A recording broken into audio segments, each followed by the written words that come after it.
Vocês veem que o professor Olavo de Carvalho, ele deixa o seu legado, né, na história. Então, eu fiz na terça-feira no programa exatamente o que o Olavo de Carvalho ensinou.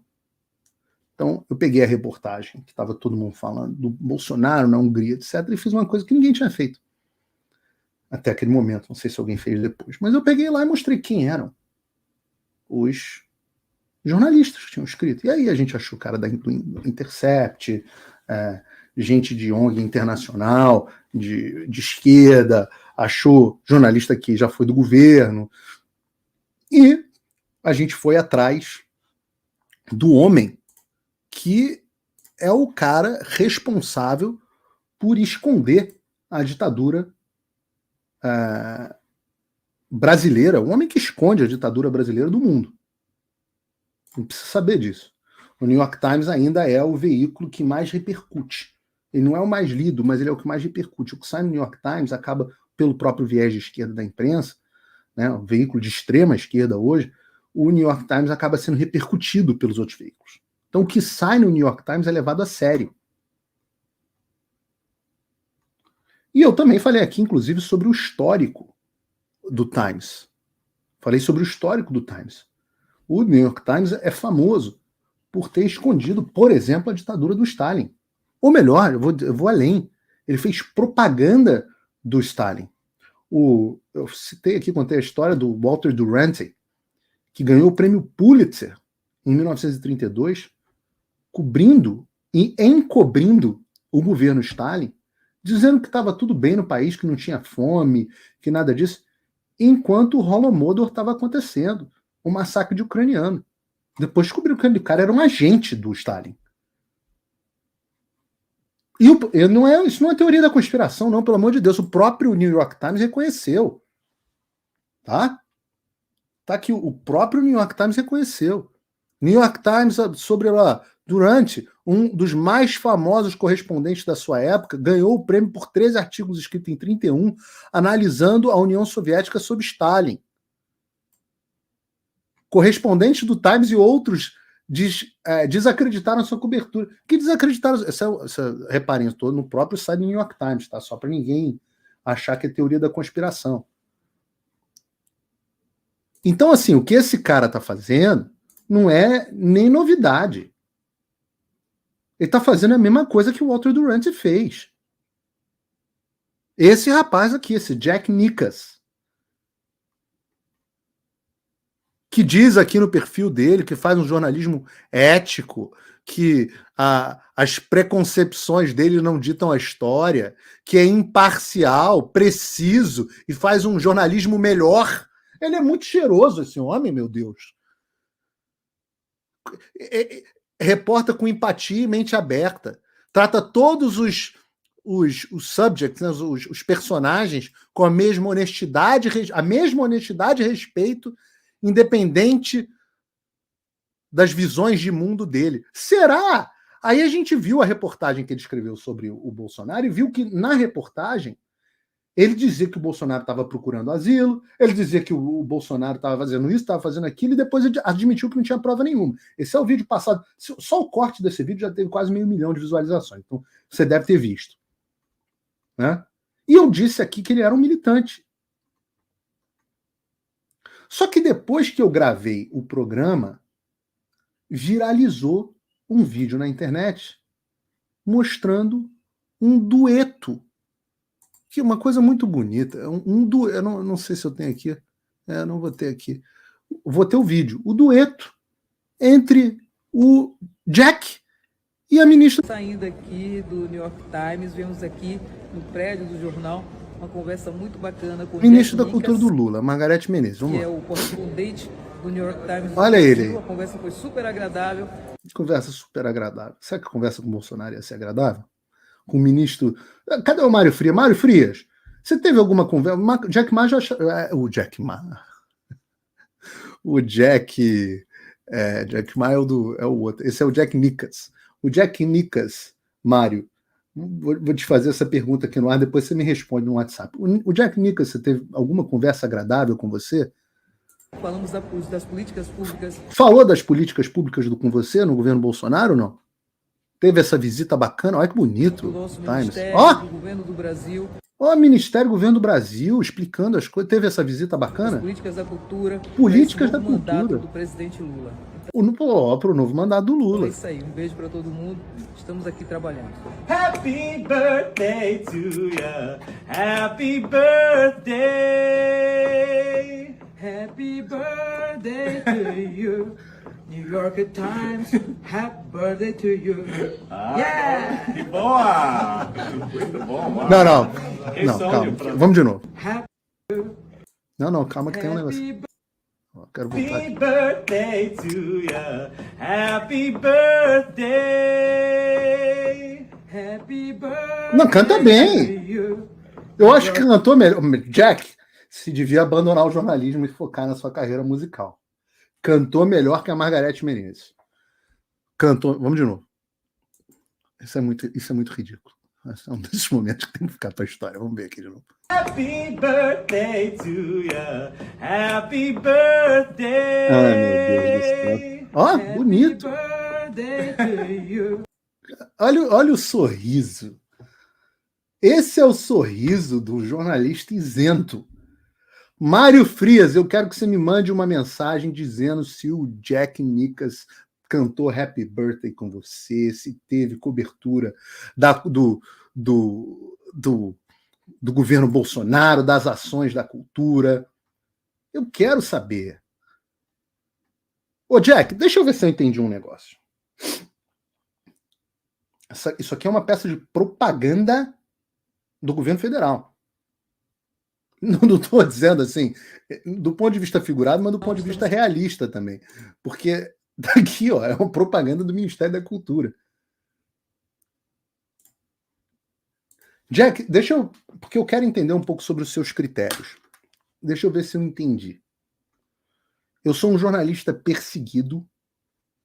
Você não pode negar que eu sou jornalista. Sou jornalista, fui para a faculdade de jornalismo, sou membro de Associação Internacional de Jornalista, tinha o programa mais assistido do Brasil de política. Não dá para dizer que eu não sou jornalista. Não dá para. Se olhar o meu currículo, você vai ver que não dá para falar mal do meu currículo. Eu tive o meu passaporte cancelado, as minhas contas bancárias congeladas. Até hoje, eu nunca tive uma notificação, uma intimação. Todas as minhas redes sociais derrubadas por ordem do judiciário brasileiro, supostamente para a época de eleições. Já passou a eleição, as redes não foram devolvidas. Eu não sou o único. Tem o Alan, caso do Alan, governo americano, seu governo, Jack, dizendo que o Alexandre queria extraditar um jornalista por crime de opinião. Seu governo que disse. Milhares de presos em condições desumanas. Isso foi muito bom. Gente com pena maior do que traficante de droga. Deputado preso. Bolsonaro sem passaporte. Nada disso é digno de reportagem do Times. Mas as ações da Margareth Menezes são... Quase 1 milhão de brasileiros na rua em São Paulo. Você mentiu, você disse que foram 185, segundo agências críveis. Vê o meu vídeo a respeito, você vê que as agências não são nada críveis, são um bando de militantes que tiraram uma foto na hora errada, de propósito, para mostrar que o negócio estava vazio. Você sabe disso, que você não é trouxa. Você é tudo menos trouxa. Você não reportou praticamente nada sobre as manifestações brasileiras. Todos os dias, congressistas brasileiros dizendo que o Brasil vive uma ditadura. No plenário. Os congressistas vieram aos Estados Unidos, mais de 20, denunciar a ditadura do Brasil. O presidente da Comissão de Direitos Humanos do Congresso dos Estados Unidos, da Câmara, da Casa dos Representantes, diz que o Alexandre é um ditador que viola direitos humanos. Congressista mais antigo dos Estados Unidos, nada disso você quis reportar. Mas, quando chega a hora de fazer matéria sobre o Bolsonaro na embaixada, daí é acusação sem prova, né? Como a gente mostrou aqui, opinião no meio da matéria, etc. Aí é tigrão, né, Jack? Né? Mas além de ser tigrão para falar do Bolsonaro, tem que ser essa tchutchuca aí para falar do Lula?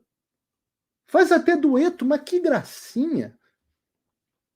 Uma graça, Jack. Volto a dizer. Tem que entrar para música. Tá afinado, rapaz. Leva jeito.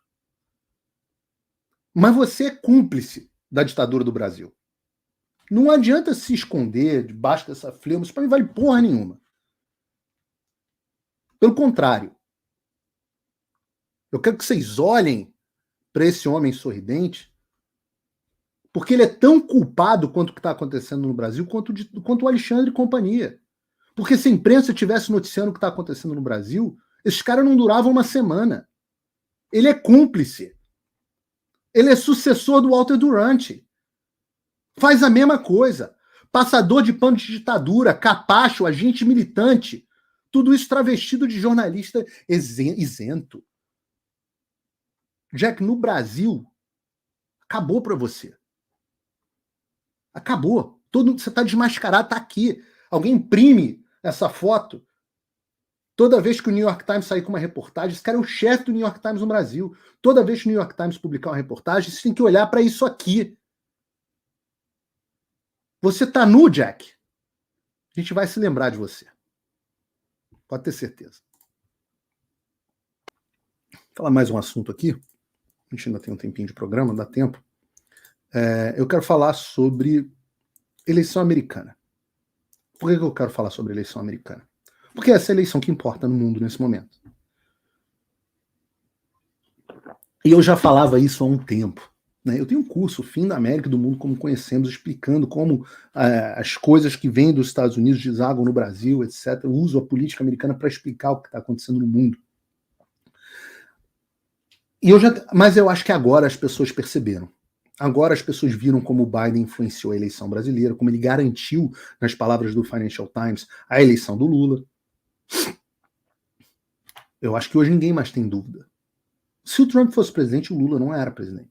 Então, às vezes, a gente tem que prestar atenção que os nossos problemas não são, às vezes, só nossos problemas. Tem um problema, a gente vai falar sobre isso, sobre esse vírus que é internacional. É a mesma coisa. Então, quem entende, por isso que eu uso no Fim da América, não tem turma nesse momento, as pessoas estão perguntando aqui no chat, talvez eu abra uma turma no mês que vem, vamos ver, talvez eu não abra mais turma nenhuma, vamos ver como é que as coisas se colocam. Mas eu uso isso para explicar, porque o cara entende que nos Estados Unidos a coisa acontece de um outro jeito, mas a ideia que nasceu aqui é a mesma que chega no Brasil. Então, Paulo, como é que resolve o problema do Brasil? Eu respondo toda hora. Eu falo, mas você entendeu qual é o problema? Ou você está achando que o problema é só o Alexandre ou o Lula? Pior ainda, os que acham que é o Lula, meu Deus. O Lula foi colocado lá. Colocado lá por quem? Ora, segundo o judiciário, por eles. E pelo Biden. E por uma elite global. Então, os Estados Unidos, eles são uma espécie de janela para o futuro. Então eu quero mostrar aqui, acho que os paralelos são tão grandes, eu quero que vocês percebam essa notícia que eu vou trazer aqui para vocês. Isso não saiu em lugar nenhum no Brasil, por isso que é importante você assinar o meu site, para você ver isso aqui.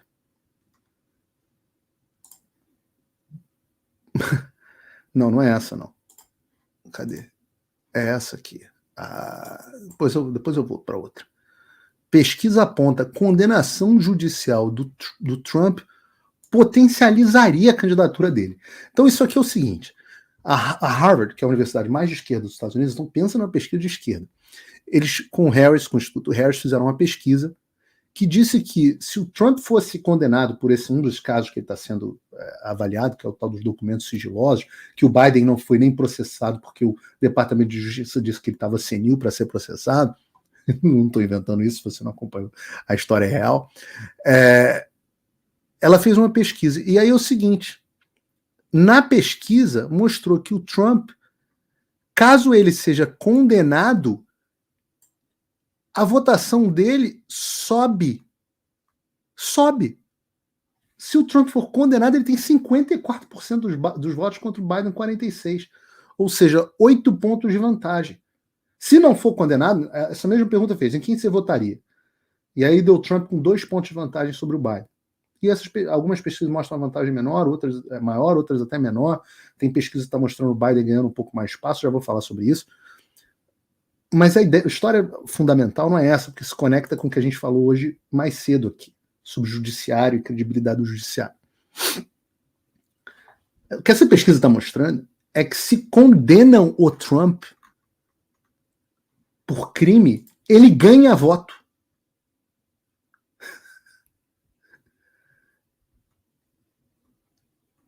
Prestem atenção nisso. Ele ganha voto.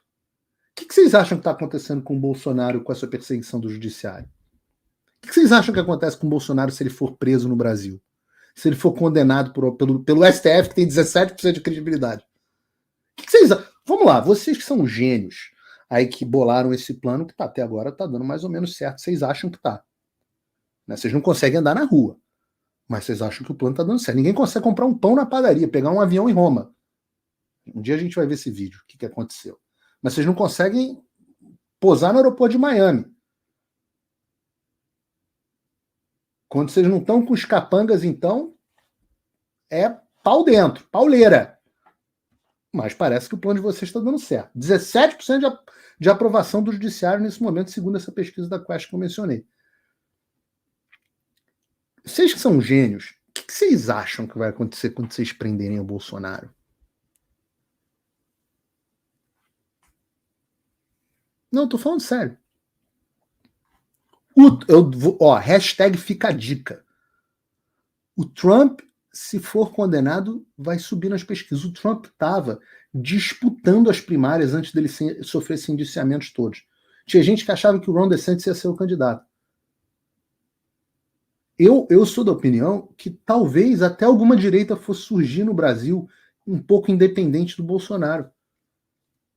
Aí vocês fazem essa perseguição implacável ao Bolsonaro. O que acontece? Então, o Trump está com vários processos. Deixaram, aliás, ele inelegível em alguns estados. A diferença é que a Suprema Corte aqui é uma Suprema Corte, não é um grupo de militantes de esquerda. Então, eles reverteram essa decisão estapafúrdia dos estados. Caso contrário, o Trump estaria na mesma situação que o Bolsonaro. Eu sempre digo, é o mesmo vírus, sistema imunológico diferente, mas é o mesmo vírus. Né? Então, o judiciário aqui, ele só se queima. Só se queima igual o Brasil. Vocês acham que isso é uma boa ideia? Agora, os democratas estão desesperados, que é o outro número que eu ia trazer para vocês. E estou falando literalmente desesperados. Tá? Porque se você olhar essa pesquisa aqui, da Associated Press, outro grupo de esquerda, 54% dos republicanos entrevistados estão entusiasmados com o segundo mandato de Trump. Enquanto 40% dos democratas estão entusiasmados, têm o mesmo sentimento em relação ao Biden. O que isso significa?